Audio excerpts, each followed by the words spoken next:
अभी पूरे झारखंड में जमशेदपुर एमजीएम अस्पताल की चर्चा है। इस अस्पताल में भवन का एक हिस्सा टूटकर गिर जाने से 2 लोगों की मौत हो गई थी और कई लोग घायल हो गए। क्या धनबाद में भी सरकार ऐसी ही किसी घटना का इंतजार कर रही है? धनबाद के पुराना बाजार स्थित श्री श्री लक्ष्मी नारायण महिला अस्पताल भवन की हालत भी कुछ वैसी ही है। अस्पताल का भवन जर्जर हो गया है, छत से पानी रिसता है। बावजूद इसके यहाँ महिला और बच्चों का इलाज किया जा रहा है। ओपीडी से लेकर कर्मचारियों के क्वार्टर भी खराब हालत में है। दीवारों पर दरारें पड़ चुकी है।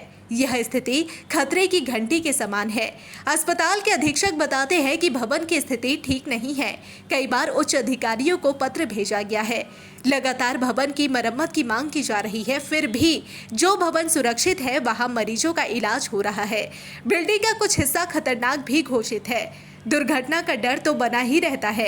इस अस्पताल में हर दिन 50 से 60 मरीज आते हैं। ज्यादातर यहाँ ओपीडी चलता है। इसके अलावा इंडोर के नाम पर डे केयर सेंटर भी चलता है।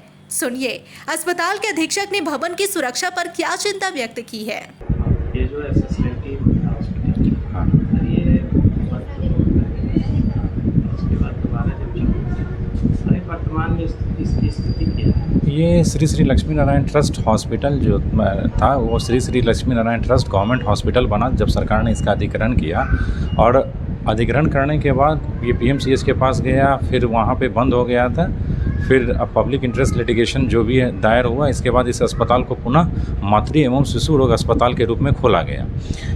इस परिप्रेक्ष्य में अभी हम लोग यहाँ मैटरनिटी और चाइल्ड हॉस्पिटल के रूप में इसको संचालित कर रहे हैं। ओपीडी के केस में आप अभी जैसे देख भी रहे हैं कि छोटा सा माइनर एक हम लोगों ने यहाँ पर माइनर ओटी बना करके रखा हुआ है। आउटडोर में ही जो भी काम है हम लोग यहाँ पे निपटा लेते हैं, और कॉन्टिन्यूसली जैसे बच्चों को देखना है, उनका टीकाकरण है या फिर उनका नेबुलाइजेशन है, जो भी बच्चा से संबंधित काम है, डे केयर से संबंधित वो करते हैं। और जो गायनकोलॉजिकल ओपीडी है वो भी हमारे यहाँ संचालित है।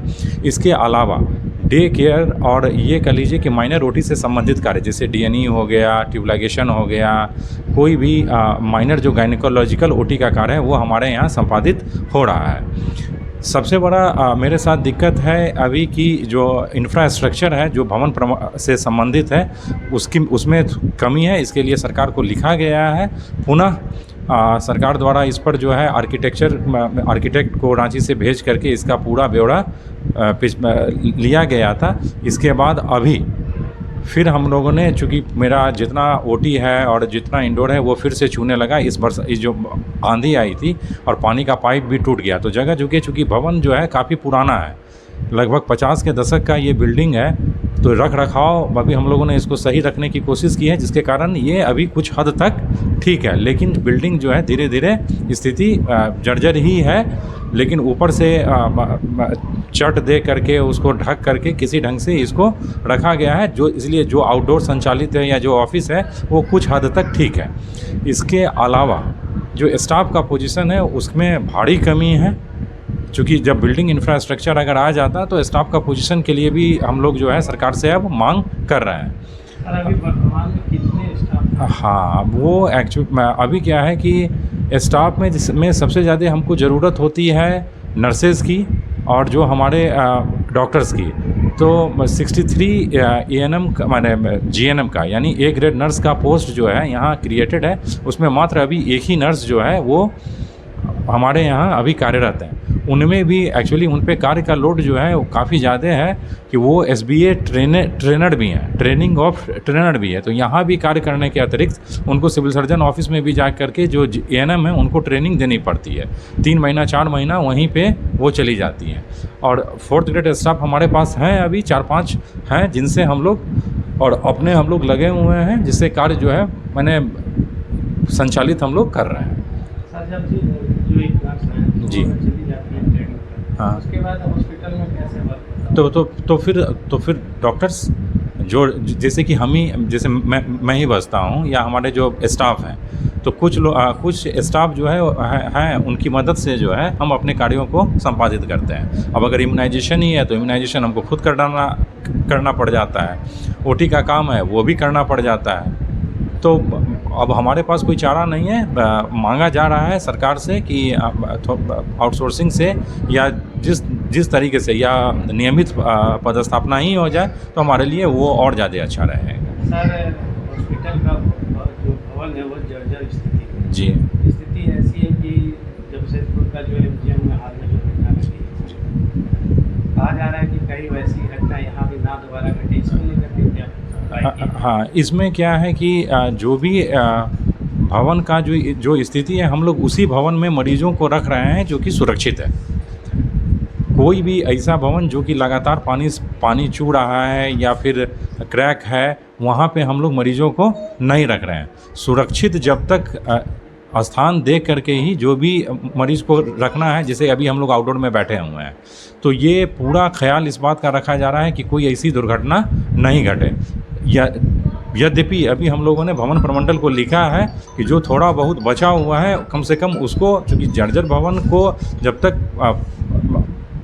अच्छे ढंग से सरकार की तरफ से जो भी डिसीजन होगा वो तो अलग चीज़ है कि पूरे भवन को, जैसे कि आर्किटेक्ट लोग आए थे कि सर उन्होंने कहा था कि पूरे भवन को डिमोलिश करके हम लोग नया भवन हम लोग बनाएंगे तभी इसका कुछ हो सकता है। क्योंकि जिस समय ये बना था 50s के दशक में, तो चारों तरफ से अभी हाई राइज बिल्डिंग बन गया है, जिसके कारण पूरा पानी जो है लॉक कर इसमें जमा हो जाता है, और जो इसका एक नीचे वाला जो अंडरग्राउंड फ्लोर है SSLNT का, वो पूरा पानी से लबालब भरा हुआ रहता है, और छत भी पुराना हो गया है। और जब आ करके सुबह ऊपर में देखा गया था तो जो छड़ है उसमें भी थोड़ी बहुत जंग लग रही है। तो हम लोग ऊपर वाले फ्लोर पे पेशेंट को नहीं रख करके नीचे वाले फ्लोर में रखते हैं, कंपैरेटिवली जो सेफ़ है, और कोई ऐसा काम नहीं कर रहे हैं जो कि रिस्की हो।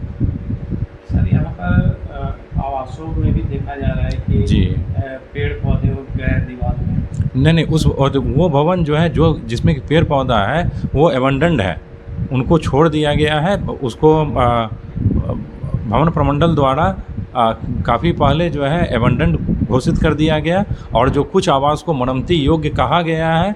फिर हम लोग भवन प्रमंडल से रिक्वेस्ट किए हैं कि पूरा जो है वास्तविक स्थिति देख लें, तो भवन प्रमंडल के लोग ने ही एक चिट्ठी लिख करके रांची में रिक्वेस्ट किया था कि इस पूरे को सरकार के स्तर से आर्किटेक्ट के द्वारा देख लिया जाए, ताकि इस पूरे चीज़ को फिर से पुनरुद्धार किया जा सके। सर आप जिला प्रशासक में राज्य सरकार से आपकी क्या मांग रहेगी? नहीं, राज्य से हम लोगों ने मांगा है, माने राज्य सरकार से हम लोगों ने मांगा है कि सबसे पहले एक इंफ्रास्ट्रक्चर हम लोगों को अच्छा मिल जाए, ह्यूमन रिसोर्सेज मिल जाए। इंफ्रास्ट्रक्चर के साथ ह्यूमन रिसोर्सेज में डॉक्टर्स मिल जाएं, नर्सेज मिल जाएं, जो भी हमारे यहाँ स्वीपर हैं, चाहे जो भी पोस्ट है वो फुलफ़िल हो जाएगा। इसके बाद कोई दिक्कत नहीं है। इसमें कितने लोग अभी वर्तमान में रह रहे हैं? होगा 4-5 तो है ऊपर। 4-5 परिवार अभी रह रहे हैं। हाँ, भय की स्थिति हमेशा रहती है। बहुत नहीं सर, बहुत दिक्कत में हम लोग। परेशानी क्या क्या हो रही है? वही वो चट्टान उठान गिर रहा, पानी घुस रहा अंदर में। आपने इसकी शिकायत कभी करें? नहीं, कभी नहीं किए थे हम लोग। साहब किसी को से बोल आपने बताया भी नहीं? नहीं, किसको बताएंगे सर। हम लोग का जो है अधीक्षक है, बोलते तो बोलता हाँ लिख के दिए, अभी तक कुछ नहीं। क्या नाम है? मेरा गीता हाड़ी। तिलमोचो से आए हैं। क्या यहाँ पे किस लिए आए थे? आए हैं डॉक्टर को दिखाने के लिए, परिवार को लेकर और बच्चे को दिखाने के लिए आए। कितनी दूर से आए हैं? उधर कोई हॉस्पिटल नहीं था क्या? वहाँ है, लेकिन यहाँ पर मेरा फुआ रहता है तो अच्छा होता है सुविधा। यहाँ सुविधाएं ठीक हैं? हाँ ठीक, दवा भी मिलता है? हाँ दवाई मिलता है। दवा लेने आए थे। दवा लेने कहाँ से आए हैं? तिलमोचो से। ठीक है। न्यूज़ पोस्ट के लिए धनबाद से संतोष की रिपोर्ट।